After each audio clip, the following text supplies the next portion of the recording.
আবারও আলোচনায় ভিনিসিয়াস জুনিয়রের ট্রান্সফার। সেলেসাও তারকাকে দলে ভেড়াতে উঠে পড়ে লেগেছে প্রিমিয়ার লিগের বর্তমান চ্যাম্পিয়ন আর্সেনাল। ট্রান্সফার প্রসঙ্গে নিমরাজি ভিনি নিজেও। তবে এরই মাঝে রিয়াল মাদ্রিদে ফিরেছেন ব্রাজিলিয়ান তারকা। কোচ হোসে মরিনিওর অধীনে লম্বা সময় অনুশীলন করেছেন দলের সঙ্গে। বেতনের অঙ্ক ও বিভিন্ন সুযোগ সুবিধা নিয়ে মাদ্রিদের সঙ্গে এখনও ঝুলে আছে ভিনির চুক্তি। রিয়ালের সঙ্গে তার চুক্তির মেয়াদ শেষ হতে বাকি মাত্র ১ বছর।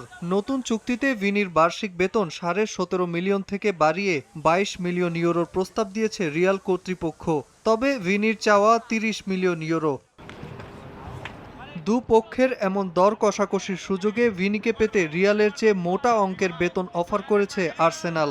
ভিনিও রিয়ালের সঙ্গে চুক্তি নবায়নে বেতন বাড়ানোর সিদ্ধান্তে অনড়। এ নিয়ে ক্লাব কর্তৃপক্ষের সঙ্গে বৈঠকে শিগগিরই জানা যাবে সান্তিয়াগো বার্নাব্যুতে ভিনির ভবিষ্যৎ। তবে মাদ্রিদে অনুশীলন শেষে দল নিয়ে বেশ ইতিবাচক দেখা যায় তাকে।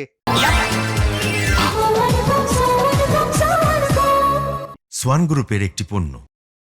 সবকিছু খুব ভালোভাবেই এগোচ্ছে। কোচ ও খেলোয়াড়দের সঙ্গে পরিচিত হচ্ছি এবং কঠোর পরিশ্রম করছি। মরিনিও চান আমি যেন সবসময়ের মতোই থাকি, হাসি খুশি, প্রাণবন্ত এবং নিজের স্বাভাবিক ফুটবল খেলি। বিশ্বকাপের পর বিরতি শেষে রিয়ালে যোগ দিয়ে ভালো খেলার প্রত্যয় ব্যক্ত করেন ভিনি। তবে এড়িয়ে যান দলবদল নিয়ে তার পরিকল্পনার প্রসঙ্গ। আসন্ন মৌসুমে দলের জন্য নিজেকে পুরোদমে প্রস্তুত করছেন ২৬ বছর বয়সী এই ফরোয়ার্ড।